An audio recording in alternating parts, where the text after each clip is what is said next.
It's a coming attraction of what is coming next. Who's Mamdani? Zohran Mamdani, the Muslim communist that is running for mayor in New York City, who obviously there's a whole rabbit hole we can go down there. He just looks kind of be like central casting, and his ideas are terrible. He wants the city to run the grocery stores, all that. But I think everyone's kind of, not everyone, but most people are missing the point of really what this is. This is yet another distress signal by young people to say, hey, if you're not going to fix our life economically, we're going to get very radical politically. Now, let's take a step back. President Trump won the youth vote in many states across the country, in many battleground states. One of the reasons he was able to win younger voters, and younger men, especially in big numbers, is that they were trying to get their leaders' attention. They said, hey, this guy, Donald Trump, he is pledging to go fix our economic anxiety. He is loud. He is going to get your attention. Donald Trump was a distress signal by a lot of young people, especially young men, that were stuck in a credit-centric renter economy. Today, we're talking about something that should terrify every American who cares about freedom, prosperity, and the future of our cities. We're talking about the fall of New York City. Zohran Mamdani was just elected mayor of New York City, and if you don't know who he is, you should. He's a self-described Democratic Socialist. He's a member of the Democratic Socialists of America, the same organization that brought us AOC. He supports policies that would make Karl Marx proud. And he's just won control of America's largest city. This isn't just about New York. This is about the future of America, because what happens in New York City doesn't stay in New York City. It spreads. California's watching, Chicago's watching, every blue city and state is watching, and they're watching to see if his socialist experiment works. And if we don't stop it, this disease is going to metastasize across the country.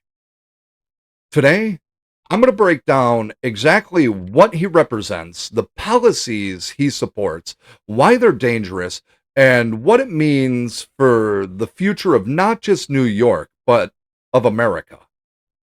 We're going to talk about the Shirai Law and rent control. We'll discuss why socialism and communism always fail. We'll address the stunning ignorance of voters who keep electing these people. We'll look at the domino effect this could have on other blue states, and we'll tackle an uncomfortable question. Why are we allowing non-citizens and dual citizens to hold office in America? This is going to be a hard conversation, but it's a necessary one, because if we don't understand what's happening and why it's dangerous, we're going to lose our country one city at a time. Courage, compassion, faith, freedom, truth. Welcome to Courage in the Darkness with your host, Philip Roberts. It's time to awaken America. So let me tell you who just became the mayor of New York City, because the media is not going to give you the full picture. Zohran Mamdani is a 33-year-old former video game developer turned politician. He was born in Uganda to Iranian and Indian parents. His family immigrated to the United States when he was a child. He grew up in the UK and New York, went to private schools, and attended the University of Virginia. Now, I'm all for the American dream. People come in here legally, working hard, and building better lives. But here's where it starts to get concerning. Mamdani is a member of the Democratic Socialists of America, and not just a member, he's been a prominent figure in their movement.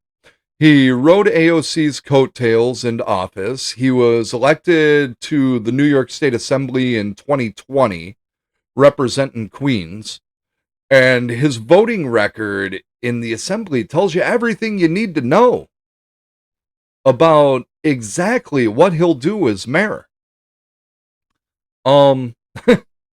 He voted to defund the police. He pushed for rent control and housing regulations that devastated small landlords. He supported sanctuary city policies that protect illegal immigrants over American citizens. He advocated for higher taxes on businesses and wealthy residents, many of whom have already fled New York. His campaign rhetoric was pure socialism. Housing is a human right, healthcare is a human right, education is a human right. Everything is a right that the government must provide. Nothing is something you work for and earn. He ran on promises to expand rent control, increase taxes, implement the Green New Deal in New York, and defund police further while expanding social programs and fundamentally transform the city's economy away from capitalism. And New Yorkers elected him. They looked at the disaster that progressive policies have created over the past decade: rising crime, fleeing residents, declining quality of life, businesses closing, and they said, let's double down. That's not just political disagreement, that's insanity. Islam is trying to take over America. We as Muslims want to implement here in the United States. We believe the Constitution should be replaced by the Quran. The ones who don't accept the ruling of Islam, they must be fought. I will abolish the Constitution. And so before it was by the sword, now it's getting themselves into parliament. Mayoral candidate, Muslim. Vice President of the Minneapolis City Council, Muslim. Tramek, Michigan, Muslim. Mayor of Dearborn, Michigan, Muslim. You live here, I want you to know as mayor, you're not welcome here. Let's make one thing clear. Islam is trying to take over America. And we see this not just happening in America, but we see it happening in other countries, for example, the United Kingdom. And what's weird is people are just letting it happen. But let me tell you something. The way the enemy starts, he starts off small, and then he keeps on gaining small territory after small territory to the point where he has so much territory where it's going to affect you and your family. And I believe that this needs to be addressed, not just by the politicians, but this needs to be addressed by the body of Christ. We need a war in the place of prayer, war in the place of intercession. We wrestle not against flesh and blood, but against principalities, against rulers of the darkness of this world, against spiritual wickedness in high places. Hey, it's time to sound the alarm. Jesus Christ is coming soon, and these days are just getting darker and darker. One of his signature issues is rent control and tenant protection laws. He's been a major proponent of what's being called the Shirai Law, named after a tenant activist, which would dramatically expand government control over housing. Let me explain why this is economic suicide. Rent control sounds compassionate. Who doesn't want affordable housing? But rent control doesn't create affordable housing. It destroys housing.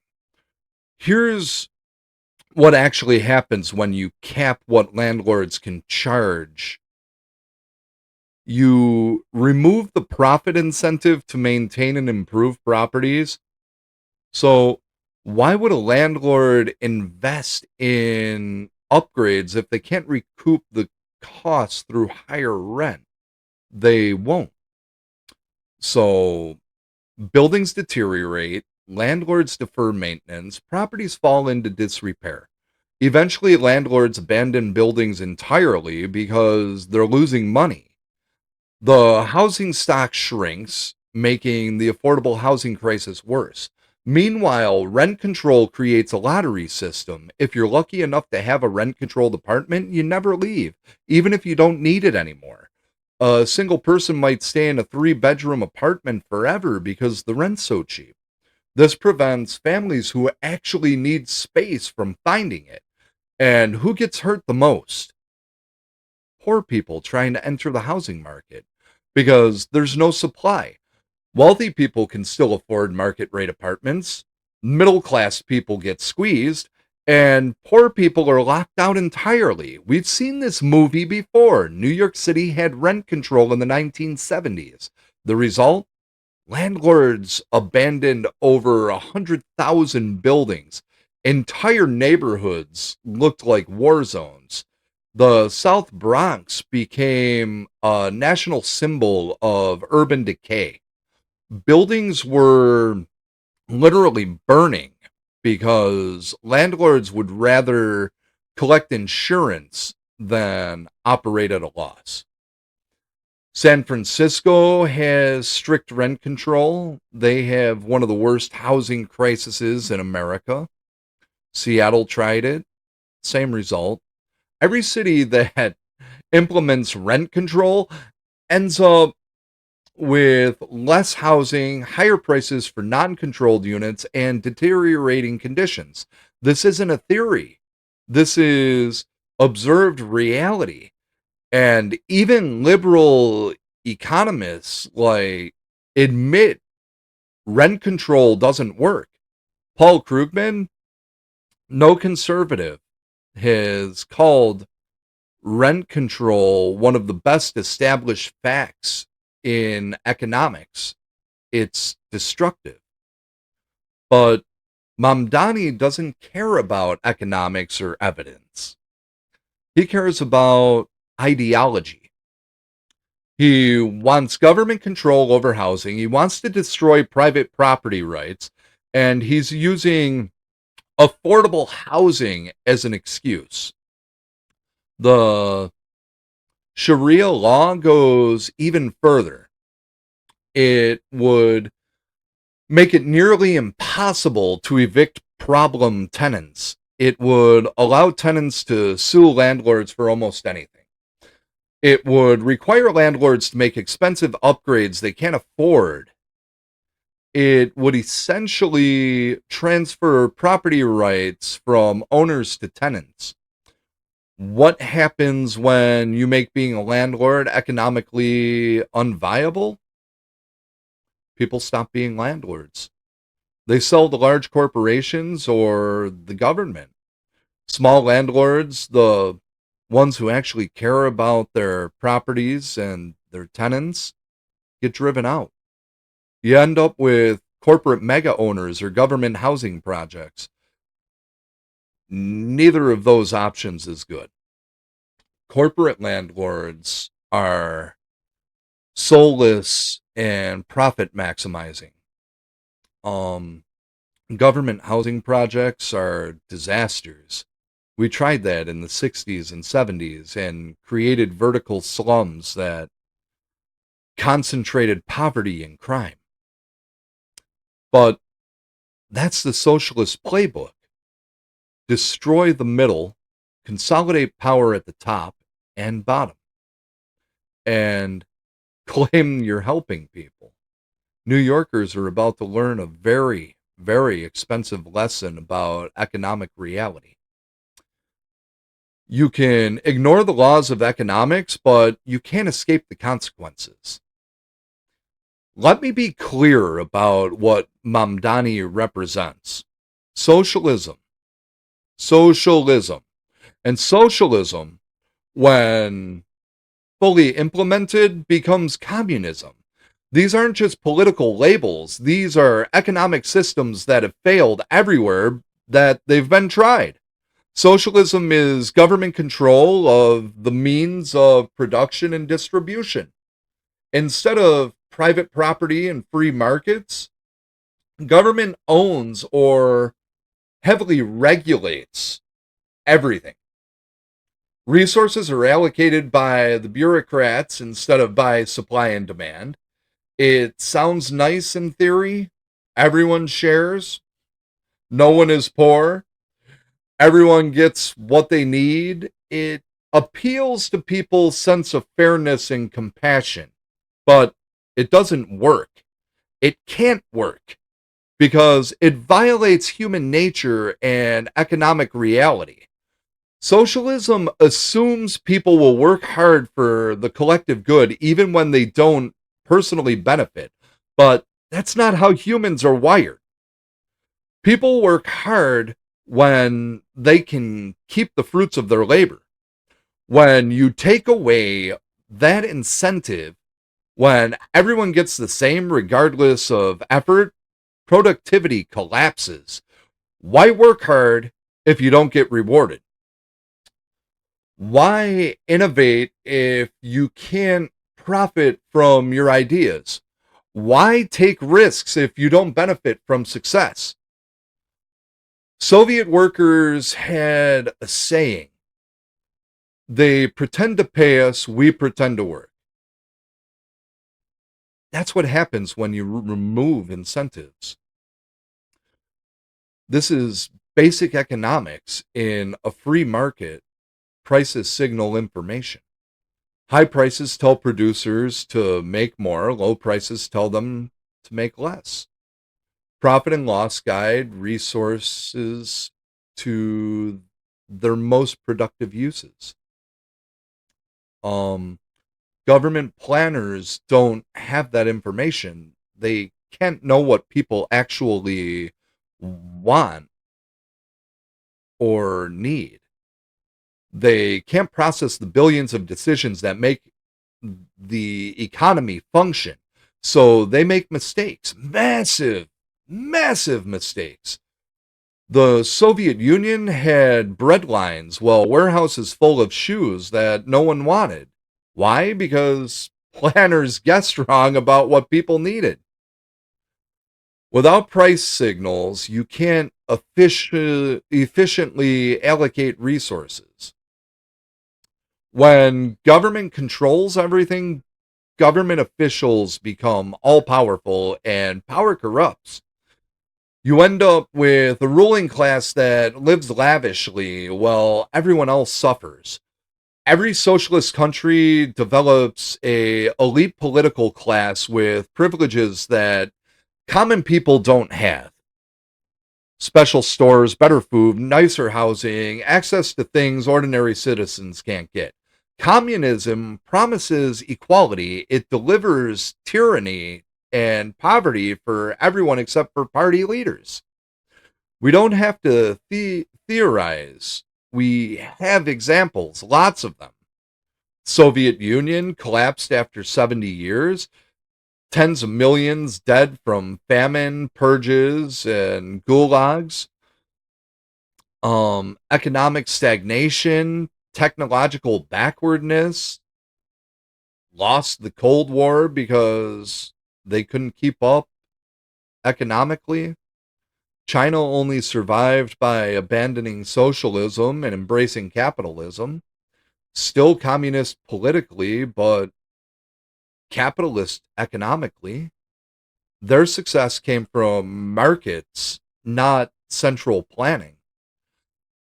Cuba, economic basket case. People flee on rafts, risking their lives to escape. Average wage is $30 per month. Healthcare and education are supposedly free, but quality is abysmal. Venezuela, richest country in South America, became a humanitarian disaster in 20 years. Hyperinflation, food shortages, millions fled, socialist policies destroyed the most oil-rich nation on earth. North Korea, literal concentration camp masquerading as a country. People are starving while the Kim family lives in luxury. Every single time, socialism fails. And yet American leftists keep pushing it. Why? Because they're either ignorant of history or they think this time will be different. It won't be. Here's how it always goes. Socialists promise fairness and equality. They gain power through democratic elections. They implement redistributionist policies. The economy starts failing. And instead of admitting the policies don't work, they blame saboteurs and enemies. They crack down on dissent to maintain control. They expand government power to fix the problems their policies created. Individual rights disappear. You end up with totalitarianism. Every socialist experiment follows this path. Venezuela was a democracy before Chavez. Now it's a dictatorship. Russia was trying democracy in the 1990s. Now it's an authoritarian state. Why? Because socialism requires force. You can't make people give up their property and freedom voluntarily. You have to take it. And once government has that much power, it doesn't give back. This is what Mamdani is ushering into New York City. Maybe not immediately, maybe not intentionally, but the logic of his policies leads inevitably toward more government control, less individual freedom, and economic decline. And New Yorkers voted for it. The stunning ignorance of left-wing voters. I need to address something bluntly. The people who voted for Mamdani are either ignorant, delusional, or they want to watch the city burn. How do you look at the last decade of progressive policies in New York and think, we need more of this? Crime is up, murder, assault, robbery, all increasing. The subway is dangerous. Random attacks on Asian Americans, mentally ill homeless people pushing people onto tracks. But progressives defunded police and ended bail. So criminals are back on the streets immediately. Businesses are leaving. Major corporations have moved headquarters out of New York. Small businesses couldn't survive COVID lockdowns, the longest and strictest in the nation. Commercial real estate is collapsing. Office buildings sit empty. Residents are fleeing. New York lost over 300,000 residents in recent years. I'm one of those. I moved to Tennessee because I couldn't deal with the shit. Pardon my language. They're moving to Florida, Texas, North Carolina, red states with lower taxes, less crime, and better quality of life. Schools are failing. Progressive curriculum prioritizes social justice over actual education. Test scores are down. Chronic absenteeism is up. Parents are pulling kids out to homeschool or move to the suburbs. The cost of living is crushing. Taxes are among the highest in the nation. Housing is unaffordable. Everything is expensive. Middle-class families are barely hanging on. And what do New Yorkers do? They elect a socialist who promises to make all of it worse.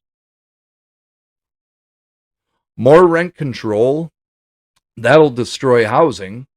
Higher taxes, that'll drive out more businesses. More regulations, that'll kill entrepreneurship. More spending on social programs that don't work. Less money for police, less money for public safety. This is insanity. Literally doing the same thing over and over, expecting a different result. But here's why it happens. Propaganda works. Media tells these voters that progressive policies are good, that crime is caused by poverty and racism, not criminals, that businesses are greedy and should pay more, that high taxes fund important services, that socialism is compassionate, and people believe it because they don't know history, they don't understand economics, and they don't think critically. They just absorb whatever narrative they're fed. I'm trying to have conversations with leftists. I've showed them data. I've presented them facts. I've explained basic economics. And you know what happens?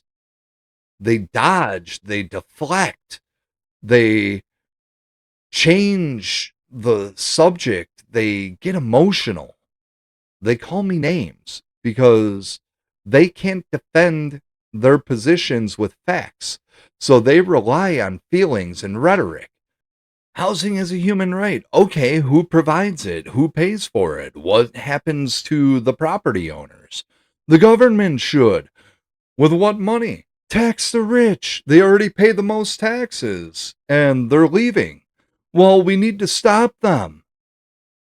So you'll trap people in the city, force them to stay? They don't think through the implications. They just repeat slogans. This is how democracies die. Not through coups or revolutions, through voters choosing their own destruction because they're too ignorant or ideological to see reality. Here's why this matters. Beyond New York City, what happens in New York City influences the entire country. New York is America's largest city. It's a cultural and economic center. It's the trendsetter. When New York does something, other cities watch, other states copy. If Mamdani's socialist policies appear to work, or even if they fail but the media spins them as successful, other blue cities are going to implement them. California is already going down this path.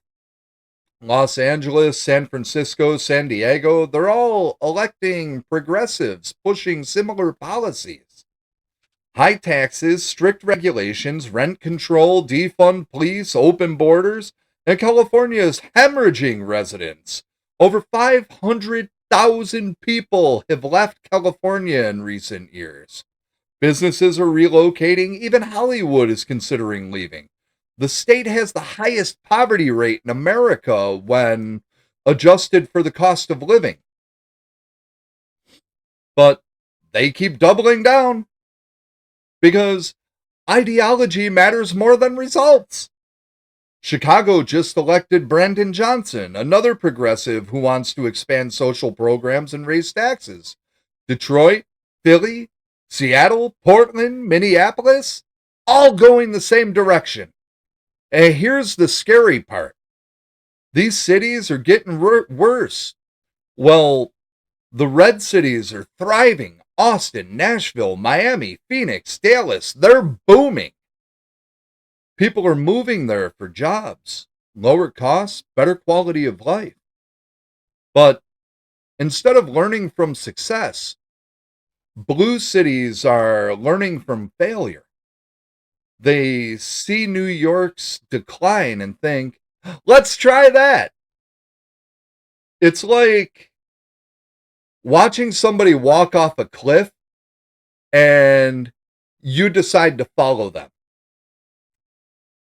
The domino effect could reshape America. We could see a complete separation between red and blue America. Red states prosperous, growing, free, blue states declining, shrinking, controlled. And at some point, the productive people in the blue states, the ones that are paying the bills, they're going to leave.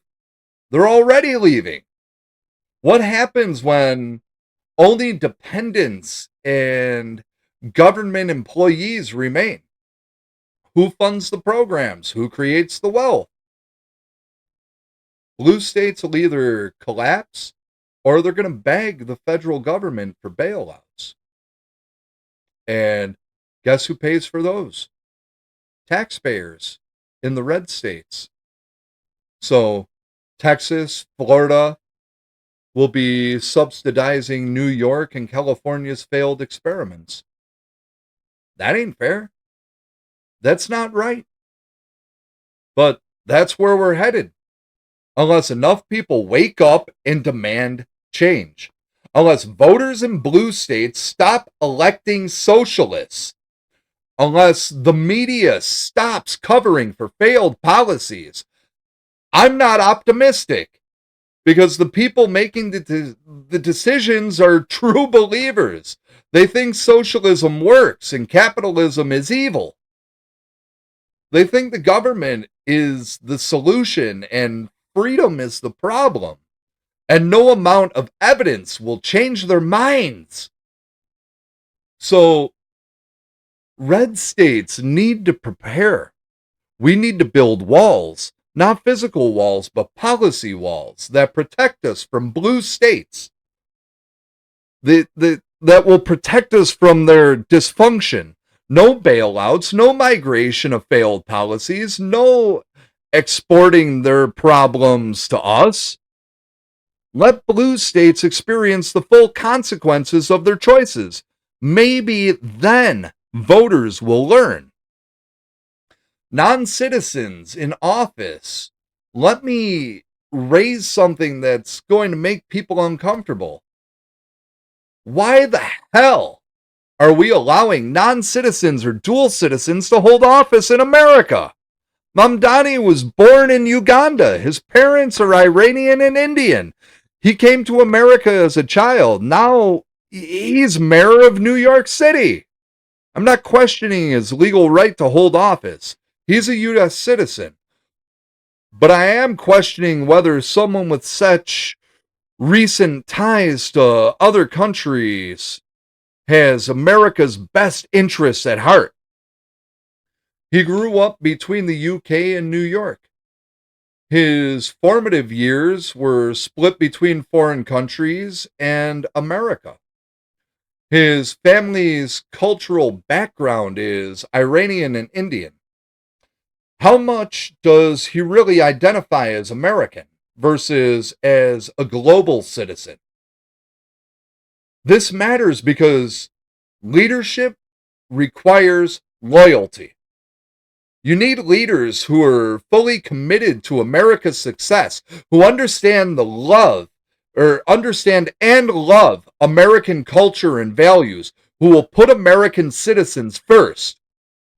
When you have leaders with divided loyalties, whether legal dual citizenship or cultural familial ties to other nations, how do you know they'll prioritize America? We've seen this play out. Omar famously said some people did something about 9/11 and has consistently advocated for policies that benefit Somalia and other foreign countries over America. She sends money to her family in Somalia while her district in Minnesota suffers. Rashida holds dual citizenship with Palestinian territories and has made clear her primary loyalty is to Palestinians, not Americans. AOC, whose family is from Puerto Rico, consistently pushes policies that would harm mainland Americans while benefiting Puerto Rico. These aren't hypothetical concerns. These are real examples of representatives whose loyalties are questionable. And it's not just progressives. Plenty of politicians with foreign ties or dual loyalties make decisions that benefit other countries over America. They maintain property in other nations. They have business interests overseas. They send their kids to foreign schools. The founders understood this danger. That's why they required the president to be a natural-born citizen. They wanted to ensure undivided loyalty. We should extend that principle to all federal offices and major state or local positions. If you want to lead America, you should be fully American. No dual citizenship, no divided loyalties, no recent immigration. Is that harsh? Maybe. But look what's happening.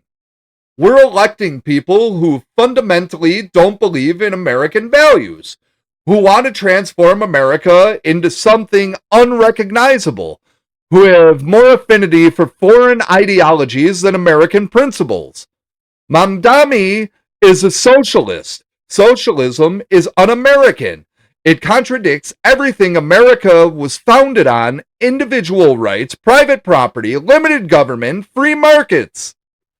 Yet here he is, leading our largest city, because we've abandoned the idea that American leaders should be deeply rooted in American culture and values.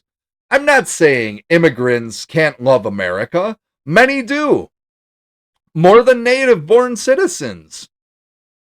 But there should be standards, time requirements, demonstrated commitment, proof of loyalty. Right now, anyone who gets citizenship can immediately run for office, and that's insane. In most countries, you need to be a citizen for decades before you can hold an office. We should have similar requirements. And we should ban dual citizenship for anyone holding office. You can't serve two masters. You shouldn't be able to serve two countries. This isn't about racism or xenophobia. This is about ensuring our leaders are actually committed to America's success, because right now, I'm not convinced they are. Let me paint you a picture of New York's future under Mamdani. Taxes will increase. He'll raise income tax on high earners. He'll increase property taxes. He'll add new taxes on businesses, all to fund his expanded social programs. The wealthy will leave. Hell, they're already leaving. This will just accelerate it. High earners are going to be moving to Florida, Texas, other states that don't have income tax. They'll take their tax revenue with them. Businesses will close or relocate. Small businesses can't afford higher taxes and more regulations. Large corporations will move headquarters out. The tax base will shrink further. To compensate, taxes will rise more. This creates a death spiral. Higher taxes drive out more people and businesses, requiring even higher taxes for those remaining. Crime will increase. Mamdani supports defunding police and bail reform. Criminals will be emboldened, and law-abiding citizens will be victimized. Those who can afford to will move to safer areas.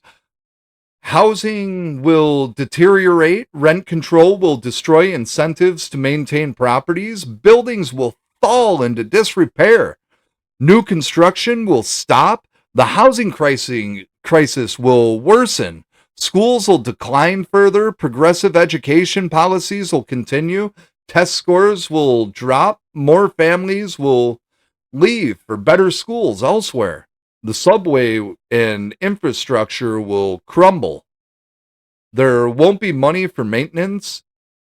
Deferred maintenance will lead to breakdowns and accidents. Quality of life will plummet. Homelessness will increase. Progressive policies enable addiction and mental illness instead of treating them. Tent cities will expand. Public spaces will become unusable. The city will become unlivable for middle-class families. Only the very wealthy who can afford private security, cars, private schools, and the very poor on government assistance will remain. New York will become a two-tier society. Elites in penthouses and doorman buildings, poor people in projects and deteriorating rent-controlled apartments, and nothing in between. The city's economy will shift away from productive industries towards government employment and social services. Instead of finance, tech, media, and business services creating wealth, you'll have bureaucrats managing decline. Eventually, the city will face bankruptcy just like the 1970s. Except this time, there might not be a federal bailout, and there won't be a reservoir of talent and capital waiting to revive the city. This is what socialism does. It doesn't create prosperity. It redistributes existing wealth until there's nothing left to redistribute. Then everyone is equally poor except the people in power. New Yorkers are about to learn this lesson the hard way. Again, because apparently the 1970s weren't enough of a warning. Good morning, New York City. Thank you. Last night we made history, and today we begin the work of making a new administration. Welcome to the transition. This is the period over the next few months where we build a city hall that delivers on the promises of our campaign, to make New York City affordable and to make government accountable to the people it serves. As we prepare to govern, we'll start announcing the leaders who will help implement our agenda. People like deputy mayors who oversee entire areas of government, and the commissioners who carry out the critical work of city agencies. These appointments will be driven by excellence, integrity, and hunger to solve old problems with new solutions. Talking to organizers on the front lines of the fight to improve our city, government veterans with proven track records, policy experts from around the country and the world, and working people who know better than anyone what our neighborhoods deserve. And this will be a period, like the campaign we ran and the city hall to come, defined by transparency. Because New Yorkers deserve a government they can trust. On January 1st, I will be your mayor. New Year's Day, and a new era for this city. Oh, and one more thing. Remember how I told you a few months ago to stop sending us money? You can start again. This transition requires staff, research, and an infrastructure that can meet this moment. And it will be made possible by the people who built and believe in this movement. So I hope you'll make a donation at transition2025.com. Now let's get to work. So what do? Those of us who see this disaster unfolding, how do we respond? First, document everything. Record what's happening. Take pictures, save articles, track statistics, because when this fails, and it will fail, the left will try to memory hole it or blame it on external factors.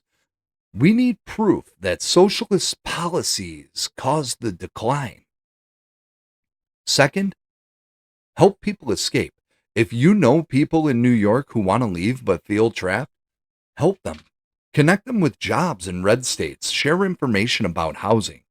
Make the escape route easier. Brain drain is a feature, not a bug.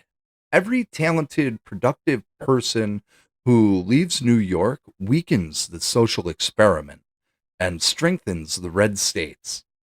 Third, fortify red states. We need to ensure that people fleeing blue states don't bring blue state politics with them. Yes, welcome refugees from progressive policies, but make clear they're joining our culture, not transforming it. Texas, Florida, Tennessee, don't let transplants from New York and California turn you into the places they fled. Require commitment to conservative values. Fourth, refuse bailouts when New York faces fiscal crisis, and it will. Red states must refuse to bail them out. No federal money to subsidize failure. Let blue states experience the full consequences of their choices. This sounds harsh, but it's necessary. If you keep bailing out failure, you encourage more failure. You subsidize bad behavior. Fifth, learn the lesson. Socialism doesn't work. Government control doesn't work. Progressive policies don't work. We have decades of evidence, multiple countries, countless experiments. Freedom works, capitalism works, limited government works, private property works, free markets work. Red states need to keep proving this. Keep growing, keep prospering, keep attracting businesses and families. Be the shining example that exposes blue state lies. Sixth, prepare for refugees. There will be mass migration from blue cities to red states. Infrastructure needs to be ready. Housing, schools, jobs, healthcare, but also screening. Make sure people coming from blue states actually reject the policies they're fleeing. Don't let wolves into the flock. Seventh, fight federalization. The left will try to nationalize their failed policies. Federal rent control, federal price controls, federal wealth taxes, federal control of everything. We must fight this at every level. State resistance, constitutional challenges, political opposition. These policies failed in New York. We can't let them be implemented nationwide. Eighth, never give up on the truth. Keep speaking facts.